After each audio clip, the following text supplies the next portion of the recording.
या बातमीचे प्रायोजक आहे सुरभी ज्यूस सेंटर।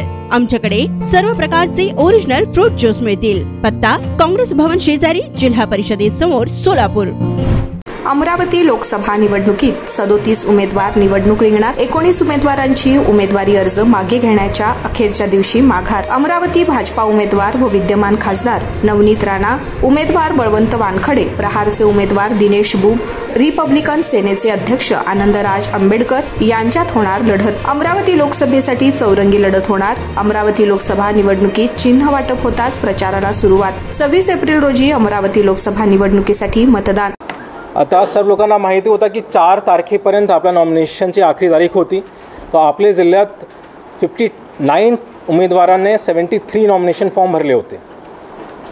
त्याच्यानंतर 5 तारखेला स्क्रूटनी दरम्यान 3 लोक अपात्र झाले, त्यांचा नॉमिनेशन फॉर्म रिजेक्ट करण्यात आला। म्हणून 56 कॅन्डिडेट्स व्हॅलिडली नॉमिनेटेड कॅन्डिडेट्स होते, ज्यांचे नॉमिनेशन फॉर्म वैध ठरले होते। त्याच्यानंतर माघार घेण्याची जेव्हा वेळ होती, आज 3 वाजेपर्यंत विड्रॉ करता आला होता सर्व कॅन्डिडेट्सना। तो आपल्या जिल्ह्यात 19 लोकांनी विड्रॉ केलेला आहे। म्हणून आपले जे फायनल कॅन्डिडेट्स आहेत ते 37 आहे। 37 पैकी 3 कॅन्डिडेट्स रिकॉग्नाइज्ड पार्टीचे होते, 10 कॅन्डिडेट्स रजिस्टर्ड पण अनरिकॉग्नाइज्ड पार्टीचे आहे, आणि जे उर्वरित 24 कॅन्डिडेट आहेत ते अपक्ष कॅन्डिडेट आहे। तो हे थोडक्यात माहिती होती पूर्ण नॉमिनेशन प्रक्रियाची आणि सिम्बल अलॉटमेंट आणि स्क्रूटनीची। आता मला माहिती आहे की सर्वांना उत्सुकता आहे की सिम्बल अलॉटमेंट कोणाला काय झाला आणि सिक्वेन्स काय आहे। त्याच्यासाठी आमची टीम इथे काम करतच आहे। जसा आमचा फायनल होतं तसं बाहेर नोटीस बोर्डवर लावली जाईल। आत्ताच सिम्बल अलॉटमेंट संपलेल्यामुळे आता काही सांगता येणार नाही।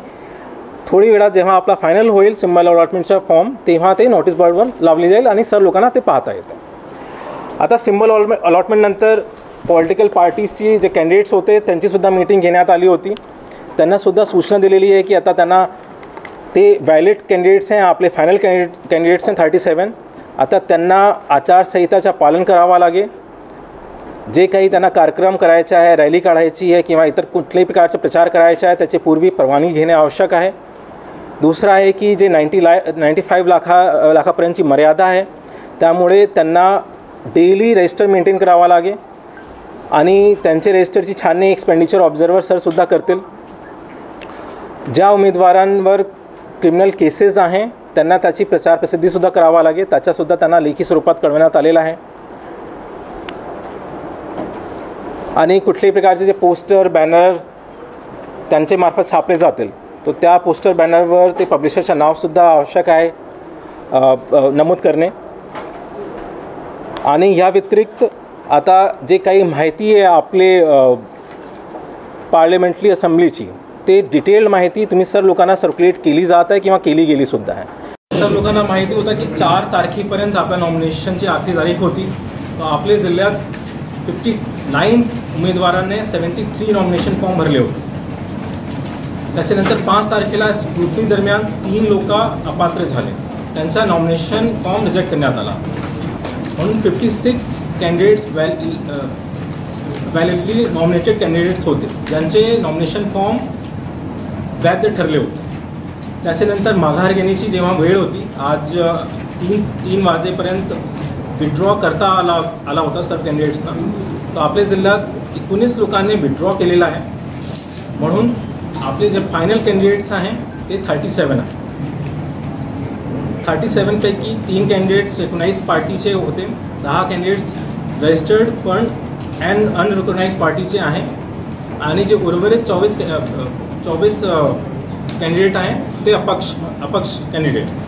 तो हे थोडक्यात माहिती होती पूर्ण नॉमिनेशन प्रक्रियाची आणि सिम्बल अलॉटमेंट आणि स्क्रूटनीची। तर मला माहिती आहे की सर्वांना उत्सुकता आहे की सिम्बल अलॉटमेंट कोणाला काय झालं आणि सिक्वेन्स काय आहे। त्याच्यासाठी आमची टीम इथे काम करतच आहे। जसा आमचा फायनल होतं तसं बाहेर नोटीस बोर्डवर लावली जाईल। आत्ताच सिम्बल अलॉटमेंट संपलेल्यामुळे आता काही सांगता येणार नाही।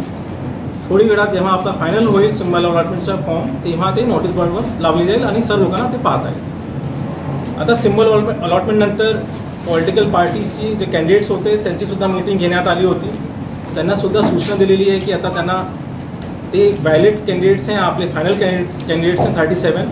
आता त्यांना आचारसंहिता गेल्या 21 वर्षापासून सोलापूरकरांच्या सेवेत असलेलं एकमेव juice centre Surabhi juice centre 7 रस्ता येथील पहिल्या शाखेच्या यशस्वी वाटचालीनंतर आता सुरभी ज्यूस सेंटरची दुसरी शाखा ग्राहकांच्या सेवेत सुरू झाली आहे. खास ग्राहकांसाठी स्पेशल सीताफळ, स्पेशल रामफळ, स्पेशल खजूर, स्पेशल अल्फान्सो मँगो, स्पेशल अनार, लीची, blueberry, chocolate, cold coffee, Oreo cold coffee, dragon special kiwi, mix fruit chaat व खास उन्हाळ्यात स्पेशल आमरस मिळेल. पार्सलची सुविधा, विविध पार्टींचे ऑर्डर्स हे स्वीकारले जातील. ज्यूस पिण्यासाठी खास फॅमिलीसाठी स्वतंत्र व्यवस्थाही. स्वस्त आणि चवीला मस्त सुरभी ज्यूस सेंटरची टेस्ट. सर्व प्रकारचे ओरिजिनल फ्रूट ज्यूस मिळण्याचे एकमेव ठिकाण सुरभी ज्यूस सेंटर. पत्ता काँग्रेस भवन ऑफिस, जिल्हा परिषदेसमोर, सोलापूर.